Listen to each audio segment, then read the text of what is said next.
Today, learn how to transform service quality through systematic daily training. Discover why well-trained servers can boost your average check sizes up to 20% through effective upselling, and master practical systems for immediate implementation.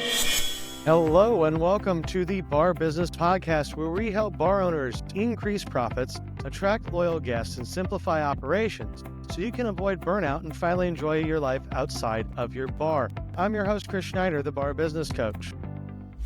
So if you listened to last week's episode on Wednesday, so just about 5 days ago, we talked about the need to do continuous training. And today what I want to talk a little bit about is, what does that continuous training look like? And there are a lot of training challenges in our industry. A lot of folks do training but don't do it well. And let's be honest, there's a lot of inconsistent training that happens. And a lot of that is the way we view training, the way we look at training, how we train. Now, I know I have done this before, and most of us do in this industry. We'll have big team meetings where we try to do a bunch of training in a half hour, 45 minutes, or an hour, but that's really not enough time to properly train. And the thing about training, let's think about the military for a second, or any of you, if you're someone that enjoys, say, shooting guns. If shooting guns, relatively easy, right? You pull the trigger, things goes boom. But it's difficult to hit the target every time. And how does the military make sure that their folks are always on target, that they always are hitting the spot that they're aiming for? Well, they do it over and over and over and over again. It's repetition, but it's structured repetition. And so when we only train once a month in an employee staff meeting that is 9 o'clock in the morning on Saturday for an hour, hour and a half, we're not building that repetition. We're not building the muscle memory needed to make sure that we're providing a consistent guest experience. And not only is that true when it comes to things like pouring drinks, or making cocktails, or how to pour a beer, or how to clean the kitchen. We also have to be training on proper customer service training. In fact, there was a study that was done recently that showed 70% of restaurant workers never receive customer service training properly. Now, all this lack of training is going to lead to two basic things: high staff turnover and inconsistent service delivery. So today we're going to talk about a systematic approach to micro training that will help you train your team a little bit at a time, all the time, so they can build that muscle memory and become the best trained team in your area. So I am a big fan of this, daily micro training sessions. Now, we talked a little bit already about why traditional training fails, but just to hammer that point in again, it's information overload. You're telling them too much at once. They don't have the opportunity to practice what they're doing. If you've heard me talk about training before, you know that I think that the best method of training is tell, show, do, review. You tell them how to do it, you show them how to do it, you watch them do it, and then you review it. Tell, show, do, review. And the thing is, we can take that, and if we're only teaching one thing, we can tell, show, do, a review in about 10, 15 minutes. So we can micro train in almost every pre-shift meeting. Especially if it's a smaller chunk, you can do it in 5, 6, 7, 8 minutes, and it's not a big deal to work this into your daily huddles. Now, traditional training, when we give people too much knowledge, they don't retain it. But when it's micro, when we break it down, it's easily digestible, and they're going to retain that knowledge better. And throughout the week, throughout the next month, we can reinforce that one little bite at a time. So we're going to have better retention of skills, better retention of information through bite-sized learning. Now, when we implement this, like I just kind of mentioned, we want to put this in our pre-shift. We want to focus on one skill a day. We want to practice and role play, right? We tell, we show, but then we do. We have our employees do. So we want to practice and role play those components. If it's a customer service thing, we can role play through it. If it's how to make a drink, we can actually make that drink. And then we want to document who was there, who got trained.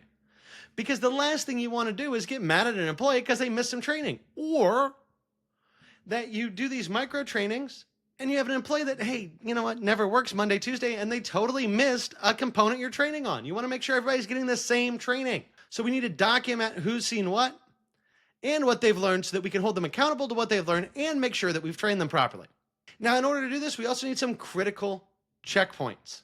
And when I say critical checkpoints, this is really going back to what we talked about last week, critical service checkpoints, and kind of understanding that customer journey for when we're training. So, your greeting and first impression, your order taking, how to accurately take orders, how to repeat orders back to guests, check presentation, how do we say goodbye to people?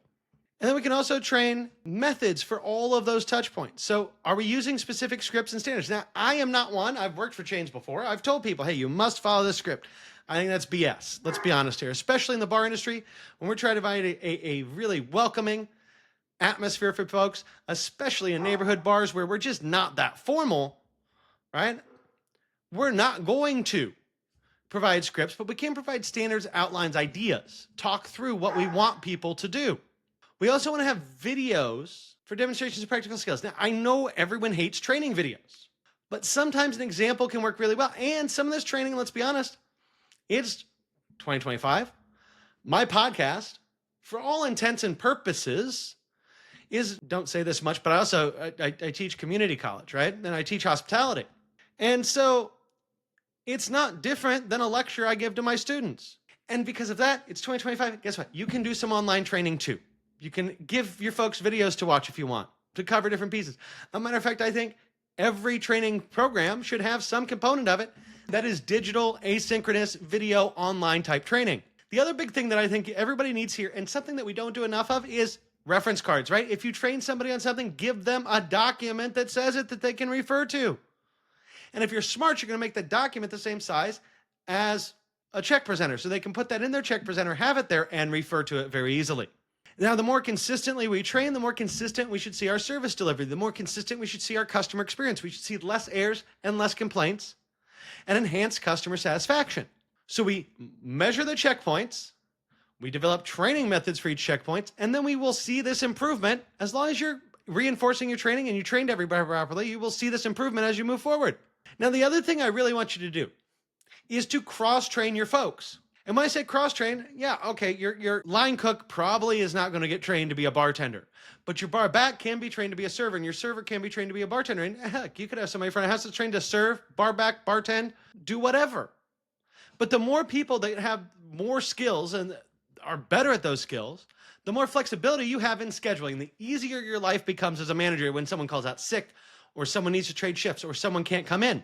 But we want to do that gradually, right? Obviously, for any employee, we want to start with what's really important to their job, right? If it's a bar back, train them how to be a bar back first. But after they know how to be a bar back, train them how to be a server. Then train them how to be a bartender. They don't have to actually ever bartend, but give them that knowledge, give them that training. Help your team out. It's going to make them more productive. You might actually end up paying them a little bit more, but it's also going to improve your team morale and give you more flexibility. So make sure that you're cross-training your folks wherever you can. Now, a final note, because obviously you guys know I love to talk finances, make sure you're measuring your training ROI.